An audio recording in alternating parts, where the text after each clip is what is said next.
নতুন বছরকে স্বাগত জানাতে দিকে দিকে উৎসবের মরশুম। সকাল থেকেই রোদ ঝলমলে আকাশ আর আবহাওয়া ভালো থাকায় রাজ্যের পর্যটন কেন্দ্রগুলোতে ভ্রমণ পিপাসু বাঙালির ভিড়।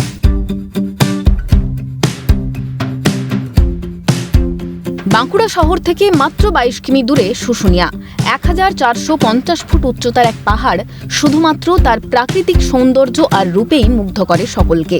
সেখানে কুলুকুলু ধ্বনিতে অবিরাম বয়ে চলেছে পাহাড়ি ঝর্ণা, যে ঝর্ণার উৎস আজও অজানা।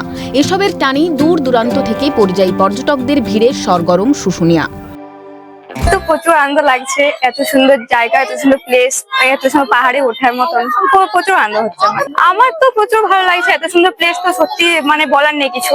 এত সুন্দর জায়গা, এত সুন্দর প্লেস, কিছু বলার নেই, অসাধারণ যেটা বলে। এইবারে তো ফ্যামিলি পিকনিক হচ্ছে, জটিয়ে মজা হচ্ছে, খাওয়া দাওয়া জমিয়ে পিকনিক, দারুণ মজা, খুব এনজয় করছি। এখনো পর্যন্ত পাহাড়ে উঠতে পারিনি, দেখা যাক যদি পারি উঠবো। এটা পর্যটন কেন্দ্র হিসেবে খুবই ভালো জায়গা, এটা দারুণ ফ্যামিলি পিকনিক স্পট, খুব ভালো। এছাড়াও আউটসাইডে আরো একটা পার্ক আছে, সেখানে আমরা টাইম কাটাতে পারবো। এছাড়াও পাহাড় তো আছেই। রংবাহারি আলোর রোশনাই বা আতশবাজির কেরামতি নয়, দীর্ঘ ধারাবাহিকতা মেনে সময়িতা মঠের উদ্যোগে শুশুনিয়া পাহাড়ের পাদদেশে শিউলিবনা গ্রামে বর্ষবরণে সমবেত আদিবাসী সমাজের মানুষজন। মঙ্গলবার থেকে শুরু হয়েছে 29তম বর্ষে পা রাখা আদিবাসী লোকসংস্কৃতি মেলা খেরওয়াল তুখৌ। এই মেলার অন্যতম আকর্ষণ আদিবাসী নাচ ও প্রতিযোগিতা, যা ঘিরে উন্মাদনা মেলায় আগতদের মধ্যে।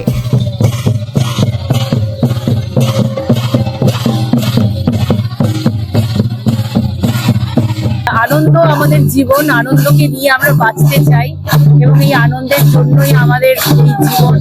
তো প্রান্তিক মানুষদের জীবনযাত্রার সাথে মিশে যে আনন্দটা পাওয়া যায় সেটা একটা অকৃত্রিম আনন্দ।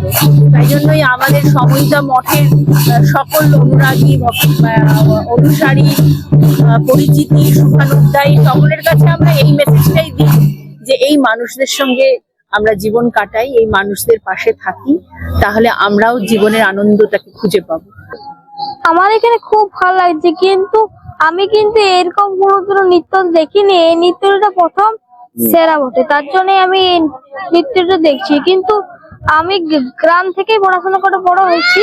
এই যে ব্যস্ত জীবন, এই ব্যস্ত জীবন থেকে বেরিয়ে আসতে আজকের এই নৈসর্গিক পরিবেশ উপলব্ধি করতেই আজকে আমি ফ্যামিলি নিয়ে আজকে এখানে এসে উপস্থিত হয়েছি এবং এখানে উপস্থিত হয়ে আমি নিজেকে ধন্য মনে করছি। গ্রাম্য অঞ্চলের একটা আলাদা অনুভূতি, সামনে পাহাড়ের কোলে। বাঁকুড়া জেলার একটা প্রত্যন্ত গ্রাম শিউলিবনাতে এই অনুষ্ঠানটা সাধারণত হয়। তো ছোট থেকেই যেহেতু আমিও গ্রাম থেকে বড় হয়েছি, আমিও এই এখান থেকে না, আমার গ্রাম সামনে শ্যামপুর বলে আদিবাসীরা সম্প্রদায় সবাই মিলে করে, খুব ভালো লাগে। পাহাড়ের কোলে এরকম সাধারণত অনুষ্ঠান খুব কম হয়, আমার দেখা সব থেকে একটা অন্যান্য অনুষ্ঠানের মধ্যে এটা একটা। উত্তর 24 পরগনা জেলার সীমান্তবর্তী পর্যটন কেন্দ্র টাকিতে পিকনিক মোডে মাতলেন আগত পর্যটকেরা। বছরের প্রথম দিনে রাজ্যের বহু জায়গা থেকে টাকিতে ভিড় জমালেন সকলে। খুবই ভালো লাগছে, আর এখান থেকে বাংলাদেশটা খুবই সুন্দর লাগছে দেখতে, ভিউটাও খুব সুন্দর এসছে, তো মোটামুটি ভালোই লাগছে।